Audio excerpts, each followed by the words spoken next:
Avgolemono, the Greek chicken soup with egg and lemon, pairs beautifully with the wines from the Greek volcanic island of Santorini. The name means egg lemon in Greek, but the origins of this dish come before its arrival in these islands.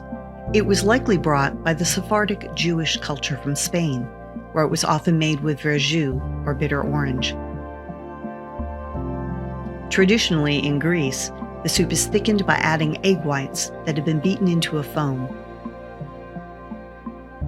When cooking this, it is tradition to make a kissing sound as you add the mixture to the warm broth to keep the eggs from curdling. We made this traditional version with white meat chicken. Then we tried a variation that used egg yolks blended with lemon juice and cooked rice to thicken the soup. In this version, we added seasonings to the broth and used dark meat chicken to add depth to the soup.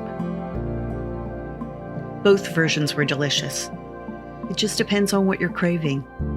We use this soup to warm up midwinter by warming our insides and turning our minds to bright, warm Santorini, as we enjoyed it with the volcanic wines from this island.